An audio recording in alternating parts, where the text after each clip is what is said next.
రాజమౌళి ఒక జిల్లా ఇట్టారే సెక్టర్ 1 ఇద్దరు ఇన్స్పెక్టర్ ఉంటే సెక్టర్ 1 ఇన్స్పెక్టర్ మీరే కదా మీరు మీ ఎవరు ఉన్నారు కాబట్టి ఇంట్లో అందరూ అధికారులు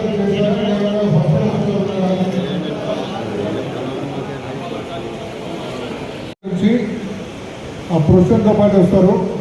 ప్రధానంగా ఈసారి ఏమంటే ప్రతిసారి మనకు జిల్లా హెడ్ క్వార్టర్ నుంచి ఇంకా అదర్ సబ్ డివిజన్స్ నుంచి చాలామంది ఫోర్స్ తీసుకొచ్చి అనవసరంగా డంప్ చేస్తూ ఉన్నట్టు ఒక ఆనవాయితీ. సో ఈసారి అది జరగలేదు. ఓన్లీ మన సబ్ డివిజన్ ఫోర్స్తోనే మనం మేనేజ్ చేయాలా. చేస్తామా చేయలేమా? చేస్తామా? ఖచ్చితంగా చేయాలా.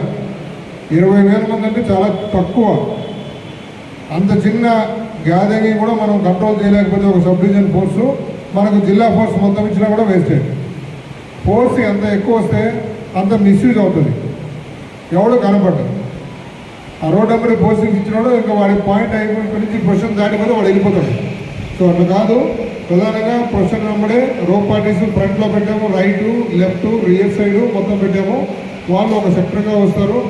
ఆ సెక్టర్లో మళ్ళీ 2 సెక్షన్స్ పెట్టాడు, ఏ సెక్షన్ బి సెక్షన్ అని. దాని ప్రకారంగా మీకు రిలీవింగ్ వస్తుంది. ఇప్పుడు నైట్ స్టార్ట్ అవుతుంది. మార్నింగ్ అంతా కూడా ఈ జంక్షన్ తీసుకొస్తారు. ఆ జంక్షన్ తర్వాత మళ్ళీ టెంపుల్ దగ్గరికి వెళ్తుంది. ఆ టెంపుల్ దగ్గర రేపు హోల్ డే దర్శనాలు అవుతాయి. తర్వాత ఫైనల్గా అమ్మవారిని అక్కడ తీసుకెళ్తారు 21st మార్నింగ్, 22nd.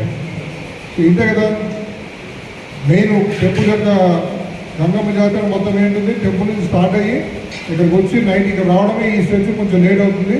తర్వాత రేపు మార్నింగ్ మళ్ళీ అక్కడ నుంచి టెంపుల్కి వస్తుంది అమ్మవారు. మన టెంపుల్కి వచ్చిన ఇక్కడే ఉంటుంది. రేపు హోల్ డే ఓన్లీ దర్శనాలే. ఆ తర్వాత మళ్ళీ నెక్స్ట్ డే మార్నింగ్ అంటే డే ఆఫ్టర్ టుమారో మార్నింగ్ అక్కడ తీసుకెళ్ళిపోతారు బావి దగ్గరికి. అక్కడికి కంక్లూడ్ అయిపోతుంది. అంతేనా? ఇంకేమైనా ఉందా? సో ఇది చాలా చిన్న బందోబస్తు. దీంట్లో ఏం పెద్ద కన్ఫ్యూజన్ లేదు. ఉన్న వాళ్ళందరూ మీకు ఎక్కడ పాయింట్ ఇస్తే అక్కడ ఉండండి.